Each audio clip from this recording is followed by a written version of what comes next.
What's up, people? Welcome back to the Boxing Objective. We're back at it again. Today's video is going to be about Big John Fury.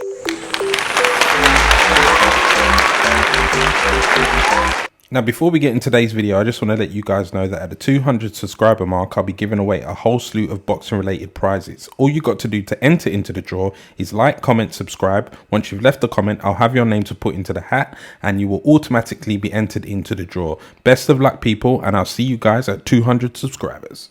Now, John Fury did an interview this week and he covered a whole lot of different things in this interview, mostly talking about his son and his up and coming fights, and he shared his opinion on boxing as a whole and a few other fights coming up. And to be fair, I think despite the fact that, you know, he's going to have a lot of loyalty towards his son, understandably so, there are times when he can give a very honest and accurate opinion about other boxers and other situations. Now, John is a man's man and he gives off that kind of vibe of that older gentleman that you meet, and when he talks you listen, because he's very wise, he's very accurate, and you know, a lot of the things that he says is quite fair. I've even heard him talk about Anthony Joshua. He mentions Anthony Joshua in this interview and he gives a fair and honest opinion about it. And there was a time when I think it was on BT Sport, when there was like a kind of round table thing going on. There was other representatives of BT Sport boxing, commentators and such, and also David Haye was there, and him and David Haye had a bit of back and forwards about who they would think would win in the fight between Fury and AJ. And there were certain points where what David Haye said was true, and John Fury, he admitted that, yeah, I'll give you that one, that is true. So even though he is 100% behind his son, wants his son to win and succeed in everything, he does have an objective view about things as a whole, and I really respect that about him. I really do. So if you have the time, check out this interview, watch the whole thing. It's a pretty good watch. He talks about a lot of different bits and bobs about boxing, but there are some things he says in particular in regards to his son, Wilder, and even AJ and Dillian Whyte, and these bits stuck out to me in particular. This is what John Fury said. Because no one's interested in Deontay Wilder. Nobody. Tyson AJ, and that's all over across the board, world over. You know, it's a joke. What's going on now is a joke. It's the biggest joke in the world, you know. I hope it never happens with Wilder. How's that? I hope it never happens with him. The only fight I want to see is AJ. That's the only heavyweight fight I'm interested in seeing is AJ, you know. I can look at others and enjoy them. But when it's to do with my son, I want to see the biggest fight in boxing history between two Brits. Not some twerker from USA putting his spanner in the works on his people. Politics of boxing. Let's just say the mafia of boxing. They've had the say, and that's why we're in a position we're in now. And I'll speak the truth, me. Mafia of boxing reared its ugly head. Now, a father would say pretty much anything to protect his son, but let's look at the facts. Tyson Fury is a boxer. Deontay Wilder, for all of his technical flaws and other things that's wrong with his character, he's also a professional boxer.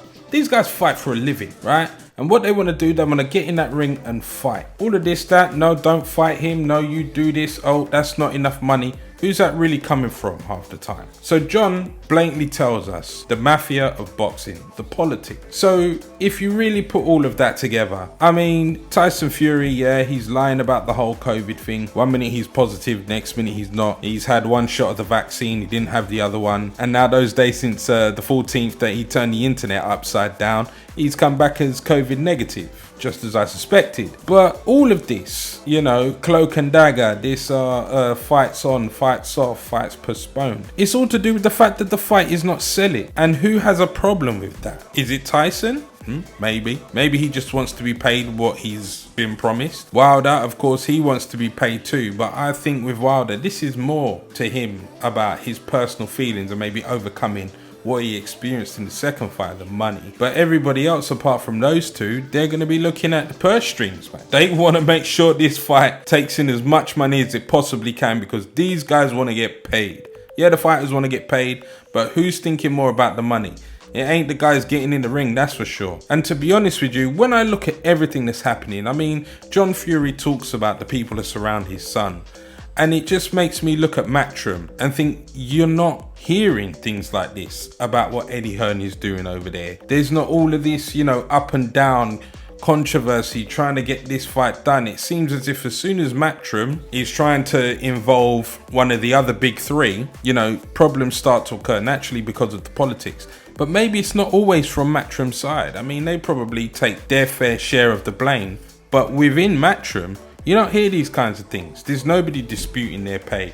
There's nobody getting into disagreements with Eddie Hearn. He's not taking anybody to court after they part ways and all those kind of crazy things that's going on. And the truth is, it's like, you know, we can sometimes forget for a second that there is a dark side to boxing. And, you know, the people that are pulling the strings, they're like puppet masters sometimes with these guys, and it's not right. Now, John does talk about AJ, as you just heard. He also talks about the whole thing about, you know, his son potentially either having COVID or not having COVID. He also talks about his opinions about Dillian Whyte, which were also spot on, and he's not pleased with how Dillian Whyte's been treated. And given all the politics, he doesn't think that, you know, Dillian Whyte's gonna get his shot. Sadly, I'm inclined to agree, and it's nothing to do with the work that Dillian Whyte has put in. This is all about the BS that's floating around the whole WBC and boxing as a whole. So who knows in regards to that? But I do think that it's all tied up in the money. It is all tied up in the money. Tyson's negative. I'm pretty sure Joseph Parker's negative. Jared Big Baby Anderson is off doing what he's got to do, training with Shakur Stevenson, posting a video 6 hours later. So maybe, hey, who knows? Nobody tested positive. But then again, maybe somebody did. But at the end of the day, the money is not coming in. Eddie Hearn, maybe he would have a source that has told him, has claimed that only 30% of those tickets have been sold. And if the fight was to go on, it would be next weekend, and that is not a good look. When I really think about it, problem is the British fans. We travel. When we are supporting our guy, we travel. It doesn't matter who it is or where it is. If we are going to support our guy, we travel. We traveled for Ricky Hatton, we traveled for Frank Bruno, we traveled for Lennox Lewis, Tyson Fury both times, and we travel in numbers. I mean, look at Eddie the Eagle. You guys remember Eddie the Eagle? And this guy sucked, but we traveled to see this guy because we represent Britain. We show up. We really do show up. And now this event, given its lack of international fans coming from across the pond, they're struggling to sell tickets. So what does that say about Deontay? What does that really say about Deontay? And to be honest with you, that's quite sad, because Deontay Wilder's career has not been managed correctly, in my opinion. They should have managed him a lot better than that. And now he's at a point in his career where this could be him cashing out. That's another reason why this fight needs to be a success for him, because potentially he's cashing out. Now, would Deontay Wilder turn around and do exactly what Dillian Whyte's been doing all of this time? Lining him up and trying to knock him down to rebuild his career, to build back up his name? I don't think he would. And if he does, I'm going to be impressed. I'm going to be very surprised too. But who bloody well knows? But anyway, people of the objective community, that is me. That is all I got to say on this subject. I will be back with another video shortly, so bear with me. All right, people, catch you on the next one. Peace.